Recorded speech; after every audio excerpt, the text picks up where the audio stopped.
Good afternoon, everyone. It is Tuesday, May 26th, 2020. I'm Keir Murray. I'm a Houston-based political and public affairs consultant. I'm joined by my dad, University of Houston political scientist Richard Murray. And for the 8th consecutive week, we're here to talk about politics and the COVID-19 crisis as it relates to the U.S. political situation writ large, as well as what's going on here in the state of Texas. Dad, how are you today? Just fine, just fine. Well, we're fresh off the Memorial Day weekend, which is historically a kind of dually somber occasion where we acknowledge and remember those service members who were killed as in our United States military, as well as a sort of often the weekend is kind of a celebratory beginning to the summer for many American families.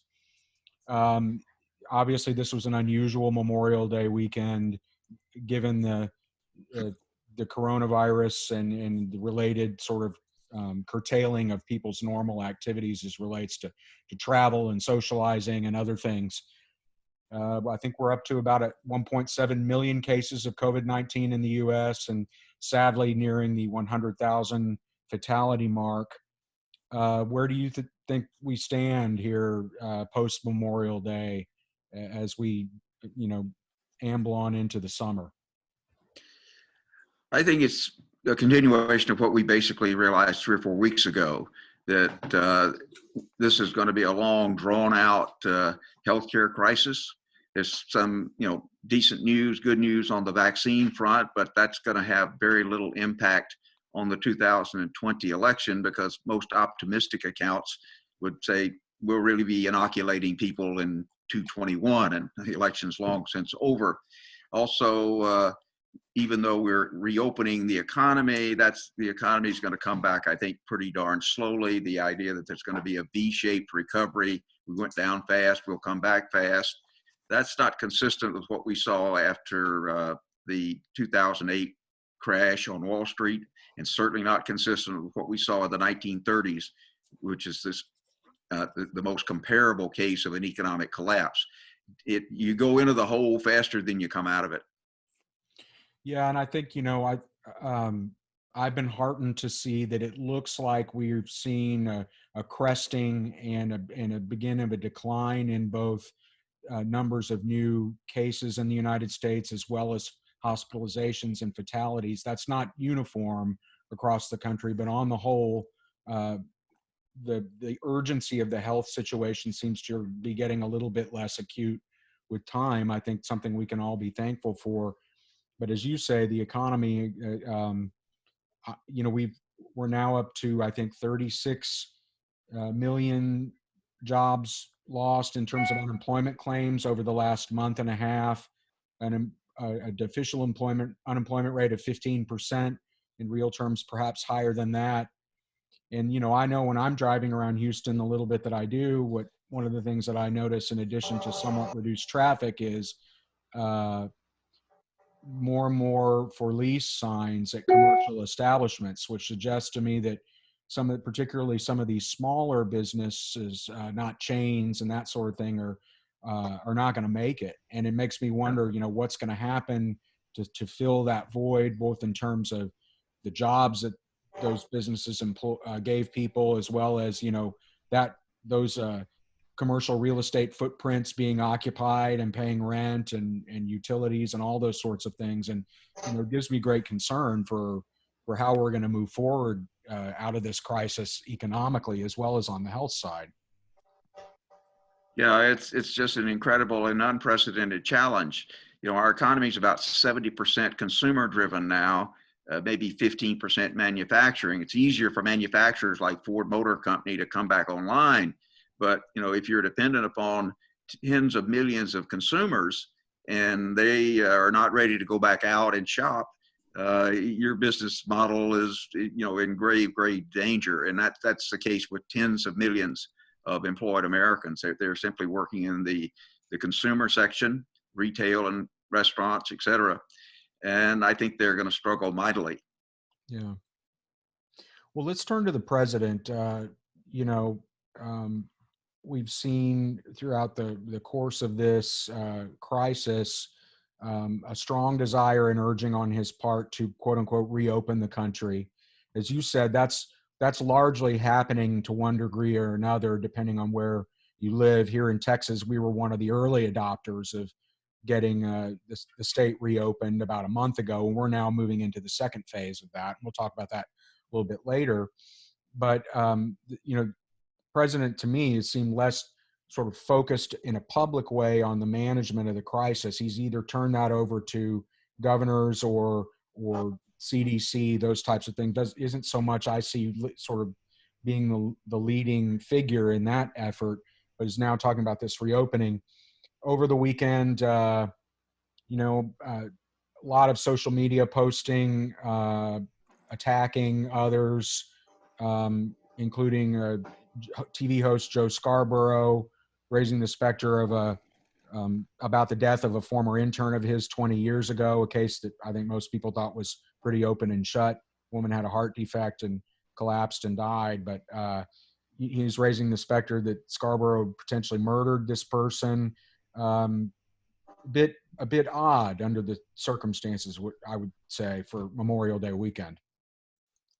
Yeah, bizarre, and not at all consistent with the playbook that we all grew up with about how you run in campaigns.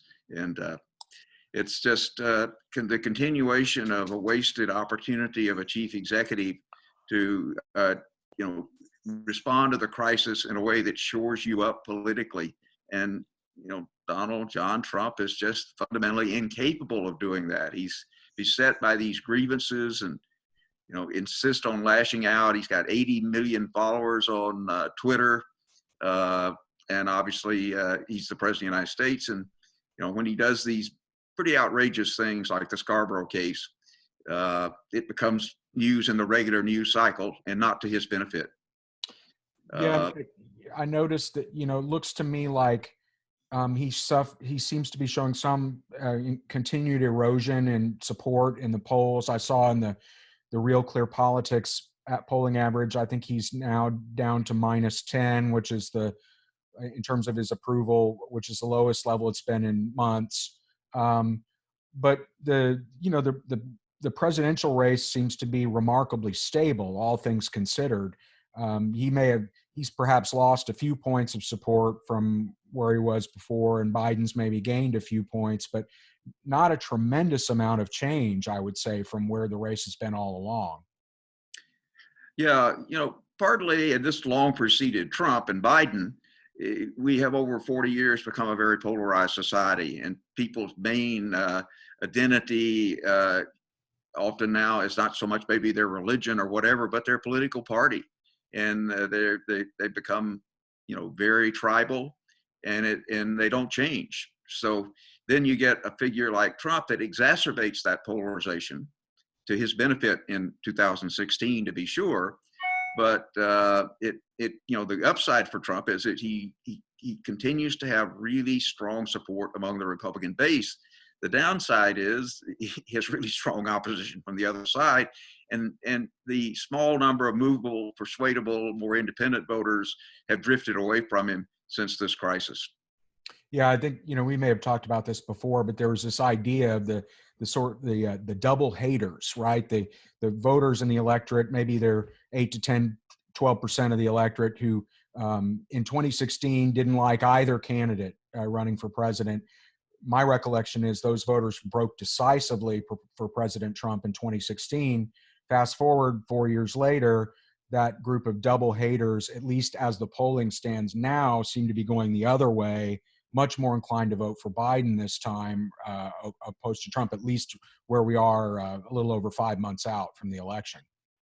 Yeah, last time about 70%, according to the exit poll, to the people that said, I don't like either candidate, ended up voting for Trump, about 20% for Hillary Clinton, about 10% didn't vote for president or voted for one of the third candidates. It doesn't look like we're likely to get that kind of split in 2020. And those late deciders, were what tipped the balance 4 years ago in the critical states that gave Trump the win in the Electoral College. Mm-hmm. I wanted to point out there was an interesting story this morning in Politico that has raised some chatter. uh, basically talking about how Jason Furman, who was one of Barack Obama's economic advisors and his administration, sort of warning the Biden campaign and Democrats that while the economy in real terms has suffered a huge loss, and that's likely to still be the case by the time the election rolls around, that he sees the potential for a big change in trajectory where, while in real terms the economy is nowhere, not back to where it was or not even close, that the Trump campaign will be able to say, well, we've gotten a long way, we've come back and gotten a long way to get back to where we were before, and you need to stick with us for another 4 years to make sure we get, the economy all the way back to where it was prior to this crisis. What do you think about that argument, and vis-a-vis the presidential race and the timing of whatever that economic recovery that I think we're all hoping for looks like? Well, virtually assuredly, the quarter we're in now that started on April 1st and will end on June 30th is going to be the worst quarter in terms of economic statistics since we've been gathering these data. It's going to have by far the worst numbers of unemployment, loss of income, but that's the second quarter, and that will be reported, sometime in July. Just before the election, we'll get an update on the next quarter that starts the 1st of July and ends at the end of September. That's almost assuredly going to be better because we've cut the elevator cables now and we plunged. So we're going to be coming back, I think, from a very deep hole, and some of the numbers can be spun positively, and surely we would expect the administration to do that. It's incumbent upon the Biden campaign and the president's critics to point out you're coming back from an abyss, from an incredibly low point, and you're still far, far below where you were in February 2020. But that's what campaigns are about.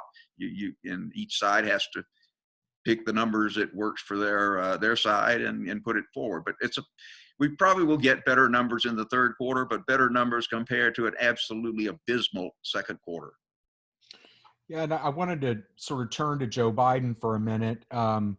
He made what I think is the first public appearance that I can remember in quite some time, since the primaries really ground to a halt in terms of public campaigning, joining his wife to lay a wreath at a memorial for fallen soldiers in his home state of Delaware. Interestingly, he was filmed or videoed wearing a mask as was his wife, while they were doing this. In contrast, the president was at an auto Ford facility in Michigan late last week. I think, a facility that was requiring everyone on the grounds to wear masks. The president did so at one point in the visit, but when he got into a more public space where cameras were available, he decided to take that mask off. And it's sort of that contrast is what it is. But I wanted to talk for a little bit about this notion of the politics of masks and wearing one, not wearing one, as political statement versus a public health prophylactic or preventive measure. I think most medical experts and public health experts that I've read have said that they may disagree about the degree to which masks can help reduce the spread of COVID, but I think most people think that they at least have offer some ability to do that. And, we've seen around the country here in Texas, depending on where you go, either lots of people are wearing masks or none or somewhere in between. But that either wearing a mask or not is come to become some kind of a political statement. What do you make of that? I think it's just a further extension of this polarization, in this case along cultural issues. Biden didn't say much yesterday when he was out, but the visual statement of he and his wife both wearing a black mask, I assume because of mourning for the fallen, that you don't need words to communicate that, compared to President Trump, who played some golf over the weekend for the first time in 3 months. So a lot of politics is about optics, and masks are obviously something that you can't miss it. And it's going to be one of the many contrasts we will see drawn as the campaign moves along. We still don't have any idea what kind of campaign it's going to be.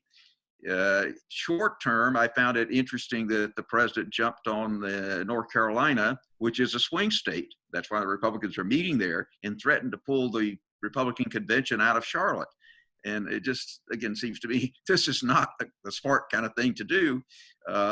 You know, this is a state that usually is decided by 2 or 3 percentage points. And if you, are threatening the state about removing the convention, first, it would be incredibly difficult to do this logistically.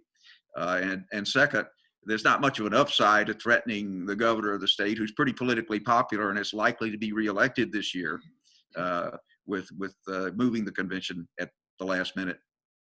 Right, and as well, I think in North Carolina, you've got an incumbent U.S. Senator, Tom Tillis, who's going to be in a tough reelection fight. That I think that race has been identified as one of the real battleground races for control of the Senate this fall.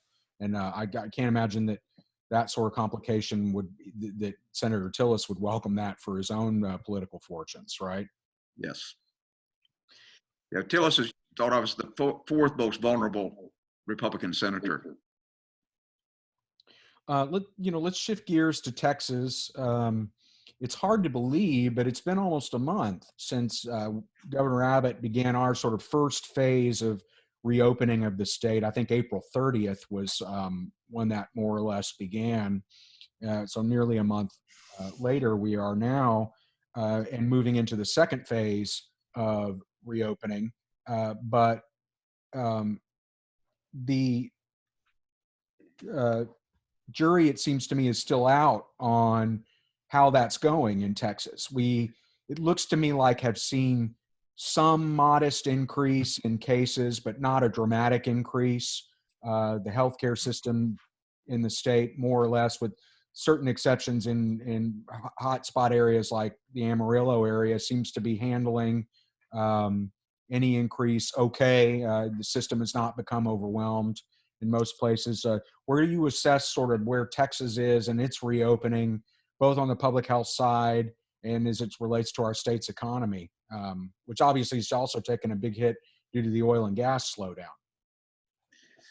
Yeah, well, we've not seen a quick resurgence. We're plateauing, slightly drifting down if you look at averages over several weeks. But the virus is out there. It's pretty clearly going to continue to be out there in Texas and around the country for weeks. And no vaccine in sight. So I think the message here in our state is we're open, but people aren't modifying their behavior that much in terms of going out and interacting with other folks, which obviously entails some significant risk, as all the healthcare professionals keep reminding us. Right. And I think, the Memorial Day weekend coincided with the ability for bars around the state to open, I think, at 25% capacity. I don't know that the data is in on at this point on how that went. But you saw some video from around the state of, pretty crowded situations, both inside and outside. Whether that'll have some kind of public health effect or not, I don't think we know yet. But sort of feels like we're going to be one of the early adopters of this reopening of the country, and going to provide some data for the rest of the country, for good or for bad, about how that's going. On a personal note, the governor did indicate last week that things like summer camps would be allowed to continue, but just for my family, we were informed this morning that the away camp in Texas where our kids were going to go was canceled for the summer. So just because places are able to do this legally doesn't necessarily mean they're going to. And then that leads, we still don't know what's going on with the schools for the fall. And, that's obviously, it seems to me, a major question for families in Texas and all over the country about to what degree are we really trying to get back to business as usual. Yeah. So, a lot of this reopening is kind of political theater, but the schools and the universities, that's kind of a light switch situation. And, you can't open 25% of the schools. So we're going to see our a real reopening or not reopening. We're probably going to try to reopen pretty much as possible, but that decision hasn't been made, and that's a state level decision. Yeah, and we've seen, I think, from a number of universities around the state, including my alma mater, the University of Texas, they've indicated they are going to reopen for in-person classes in the fall. But interestingly, I think are going to, once everybody goes home for Thanksgiving holiday, they're not going to have students return, I think, until after the first of the year. Um, so I don't know if we're going to get some sort of hybrid model, what they're going to do in terms of density of students inside for classes. As a professor yourself, I'm sure you have thoughts on that subject and how that might look in the fall and beyond.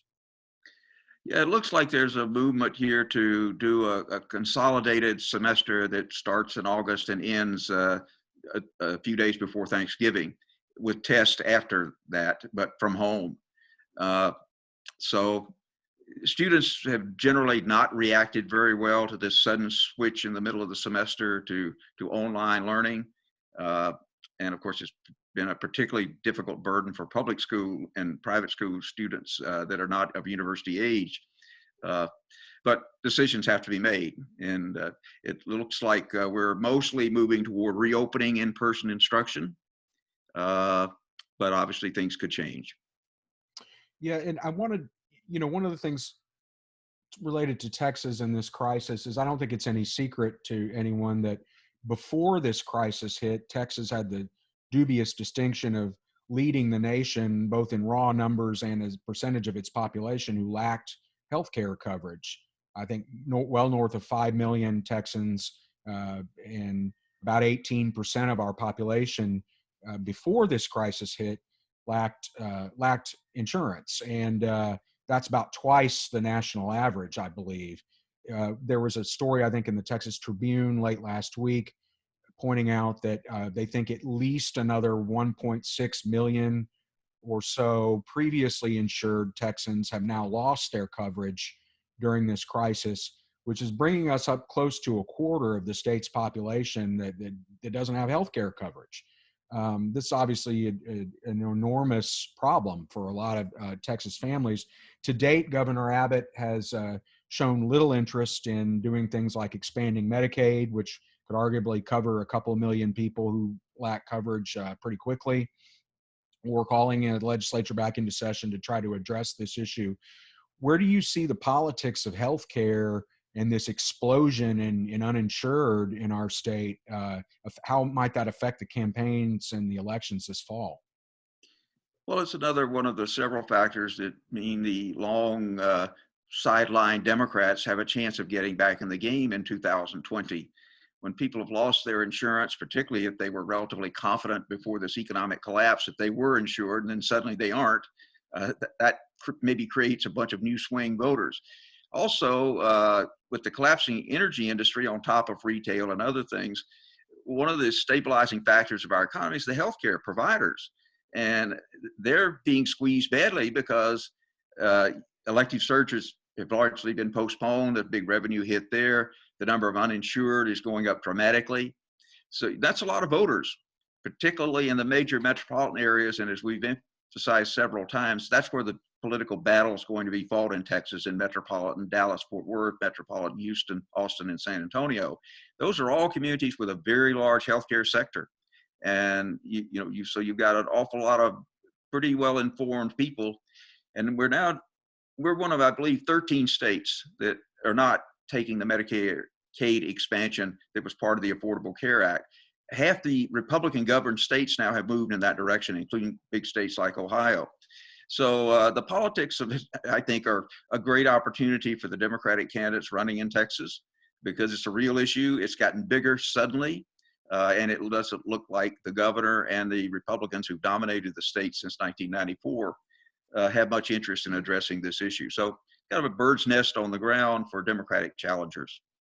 Yeah, and as we've talked about before, that the suburban areas of the big metros in the state, that's where the 20 or so Texas House of Representatives seats that are going to be contested for control of that chamber are located, overlapped by the 6 or 8 United States House seats that are thought to be competitive in Texas this fall. A lot of overlap there in terms of that battleground, and of course, ultimately, statewide elections, where we've noted that rural Texas has now moved outside of the heavily Hispanic South Texas, now moved solidly into Republican territory, probably not coming back. Where the big cities have become pretty blue. The suburbs are where this battle is going to be fought, both in these individual districts, but for control of the state as well.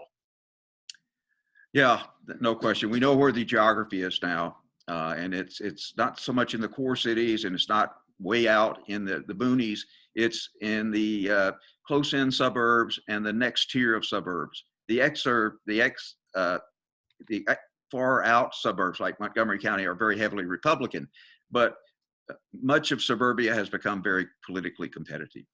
Yeah, and it's going to be fascinating to watch how that plays out. Related to that, we've talked about this mail ballot issue, the ongoing saga of vote by mail, both nationally in Texas. I saw the president, one of the things he was doing on social media this weekend was raising the specter of mass voter fraud by ballots by mail. Our Lieutenant Governor Dan Patrick was on, I think, Fox News at some point over the last several days, saying that vote by mail is nothing but a scam for Democrats to try to steal the election. There's been pushback from election officials, some of whom are Republican in other states, where they, say this works quite well in our states. We've of course got litigation both at the federal and state level in Texas, trying to either expand the ability for Texans to vote by mail, or if you're Ken Paxton, the Attorney General, to or not allow that.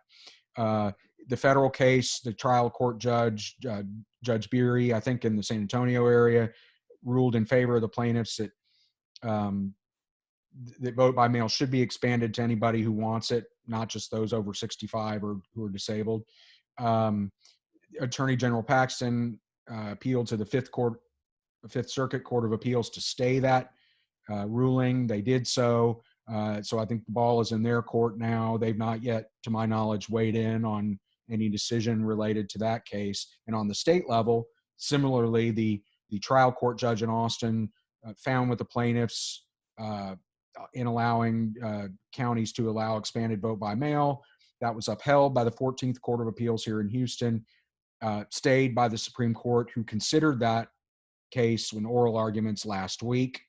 Ironically, the day after they heard that case, I believe, Justice Lerman, one of the justices of the Supreme Court, disclosed that both she and her husband had tested positive for COVID-19. The hearing was held virtually via Zoom, so I think she was quarantining at home. But four of those justices, I believe, are on the ballot this fall. So here we are with vote by mail. The runoff is coming up very soon, but we still don't know what we're doing. Where do you think things stand, and what's likely to happen? Well, I've never been very good at guessing what judges are going to do. If the feds trump state courts, so if the federal courts issue a definitive ruling, that's probably it. Because but let's see. The Fifth Circuit is a pretty conservative bench. It's one of the most conservative in the country. But you've got some pretty interesting conservative swing judges on that court. So I'm not placing any money. But if they rule in favor of the plaintiffs, that's probably it, because I don't think the Supreme Court would take this case as we move deeper into the election cycle. But it's, we'll see what happens.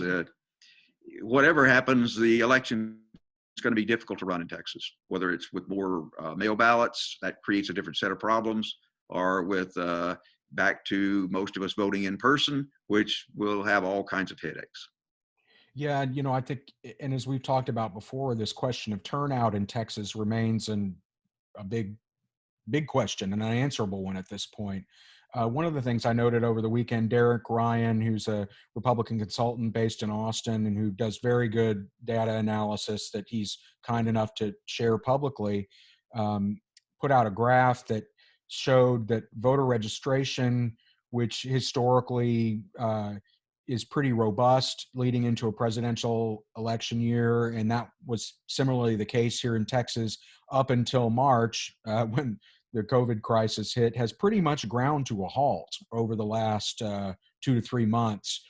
And of course, we have a deadline. I think it's a month before the election. You've got to be registered. So that's another factor. You know, we're talking turnout 10, 11 million, voter registration up as high as 17 million. I think it was about 16.2 million by the primary statewide.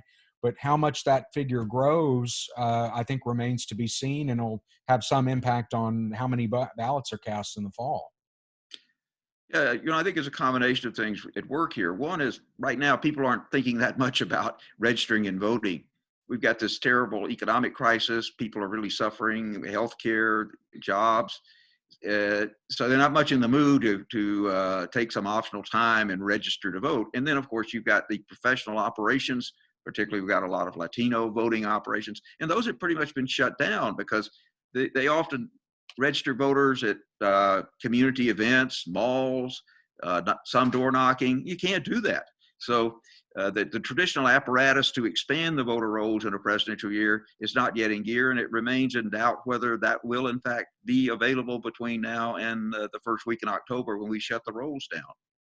What do you think, assuming that that increases in voter registration remain relatively meager over the next several months, which I think is at least certainly a possibility. What does that do to the composition of the electorate and potentially, and how might that affect results? Generally, it probably works to the benefit of Republicans in Texas to not see a big expansion in the run up to the election. That typically are people who moved to Texas recently and therefore weren't registered here, but also younger adults who are coming of voting age. Now, if the colleges are back up and running, that's another aspect that we should note. They'll be up and running from August through September and early October. So the college students, and about half of young adults are in college at some place, they may register pretty well once we resume in-person classes, because you've again got a concentrated, somewhat captive audience. And we saw in 2018 unusually high participation by college students. And so I think we'll see an uptick when the schools resume, but probably not to 17 million. I think maybe 16.6, 16.8 million registered. Mm-hmm. And we would have gone over 17 million, I think, if we'd had the normal opportunity to register people around the state. And I think vis-a-vis the upcoming runoff, which was postponed to July 14th, I think voting begins in about a month for that runoff, maybe a little more than that, but not much.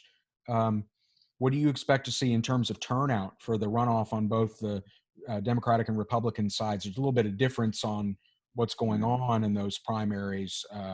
Democrats, for example, do have one marquee statewide race for the U.S. Senate nomination. Republicans have some congressional races and other things that are contested in their runoff. What do you see participation looking like for July? Miserable, particularly on the Republican side because of the lack of any meaningful statewide contest.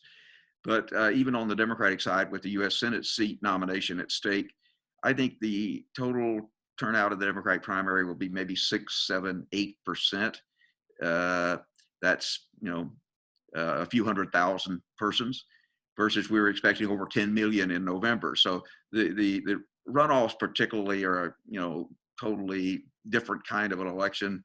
It's the really politically active folks that show up and vote, and most of us are going to stay home.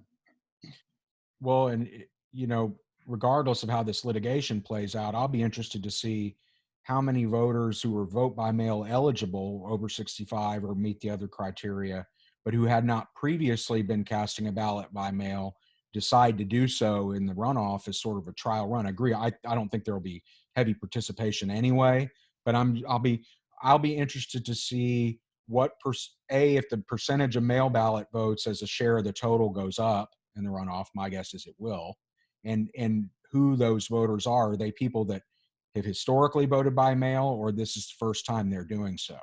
Mhm. Well, we'll find that out in 2 months. Yeah. So, I wanted to let folks know that we're happy to take questions. There should be a chat function on the bottom of your screen. If you want to just type in a question, we'll be happy to try to field that. We're getting close to wrapping up, but I did want to close out. You know, politics is a small village of people that do the work and campaigns and otherwise. And here in the Houston area, we lost somebody last week who was known to many of us, you and I included, Keith Wade, who was an advisor to Mayor Turner and Mayor Parker before that. And it's just been a long time fixture in the Houston political scene. Tragically died of COVID last week. Before his time, and it's a loss to our community. I knew Keith for 15 or 20 years, and I think you knew him for a lot longer than that. It just brings that, you know, it's one thing to talk about this crisis in the abstract, but it's personal when you know people who passed from it. and we've been passed over pretty lightly compared to really tragic areas like New York and New Jersey. But the virus is out there. It's deadly for some. Uh, and, you know, when we lose people that we know personally, it takes on a different dimension. And Keith Wade was a good guy. I knew him at UH in the mid 70s. He was student body president, worked with us at the Hobby School for Public Affairs, and just an all around good guy. He'll be missed. Agree. Well, unless I don't see any questions on chat side yet. So let me just double check. But if we don't have any, unless you've got anything you want to touch on before we go, we'll wrap up. No, I think that covers the waterfront today. We've got, nothing much has changed in this extraordinary year since everything was turned upside down in March. Yep. Okay. Well, with that, then, thank you everybody for joining us, and we will. Oh, sorry, Ellen. Go ahead. I sent in a question, but I guess it didn't come through. I sent it. Oh, I didn't see it. Okay. It's for Trump, and I wanted to know what effect you thought that might have. Couldn't hear the first part of what you said.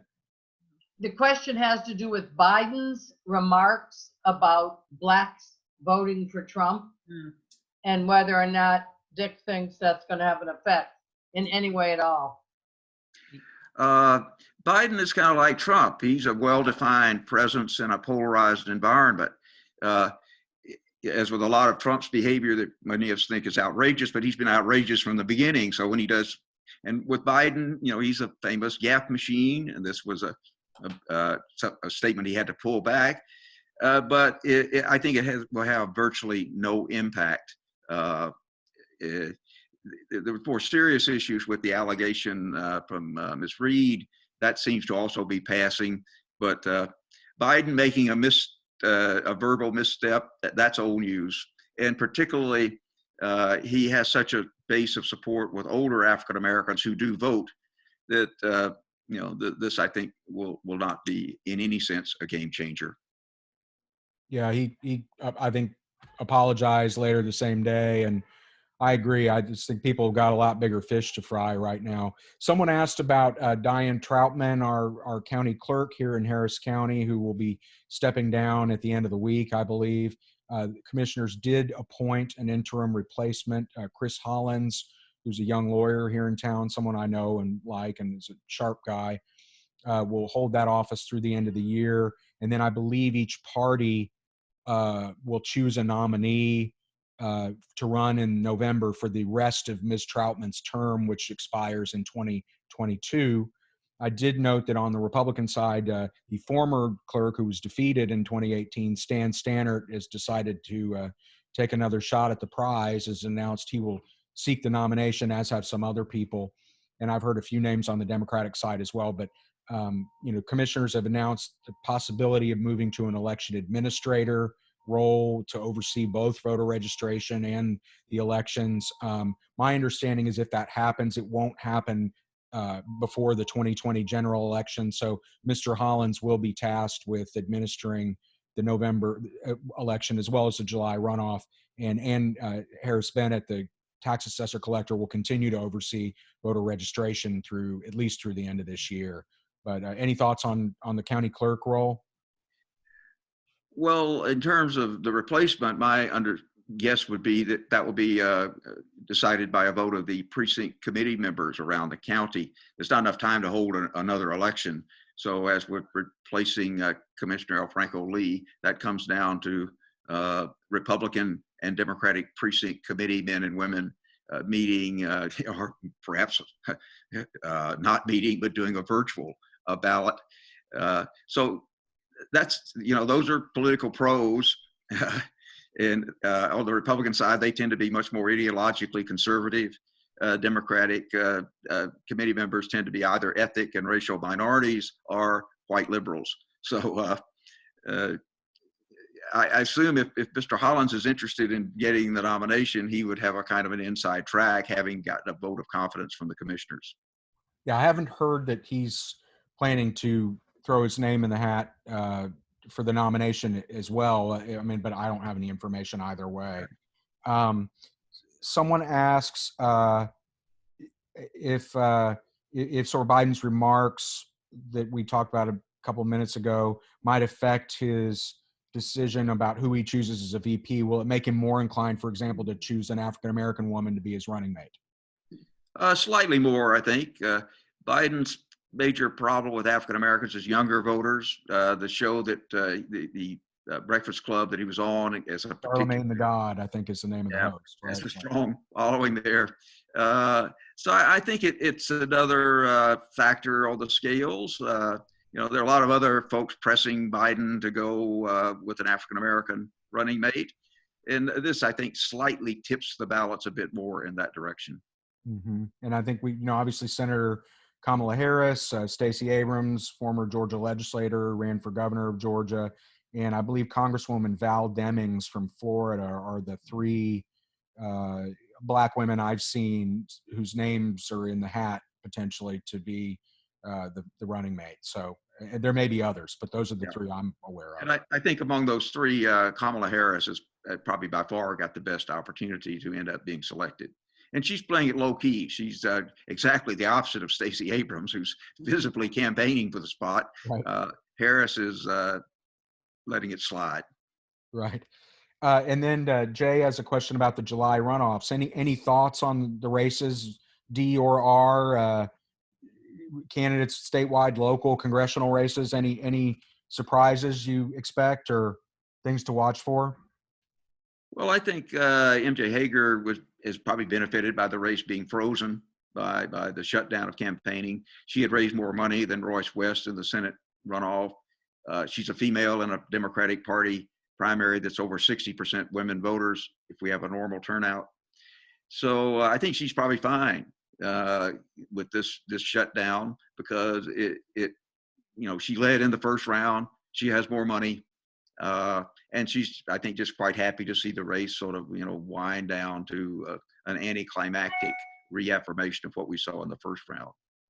And we got, it seems like congressional side, you've got here in the Houston area, the Republican nomination for Pete Olson's seat in Fort Bend County and other parts of the Houston area. There's a contested runoff there between the Troy Nels, the former sheriff of Fort Bend County, and Kathleen Wall, a sort of wealthy GOP donor who ran for another congressional seat in the area in 2018 and was eliminated in the primary. What do you think about that race? Well, Kathleen Wall is pretty aggressively promoting vote by mail. So although she says she's a strong Trump supporter, she's seemingly breaking with the president on this one. She's got $1 gazillion, but based on her previous performance in 2018, she's a pretty bad candidate. So I expect the sheriff will likely prevail. Most of the voters are in Fort Bend County. Kathleen Wall does not live in the district. Obviously, he does. So I think the sheriff is probably going to be emerge from the Republican race in that primary. Yeah, we've got, I think, on the Democratic side, a runoff for to run against Michael McCall.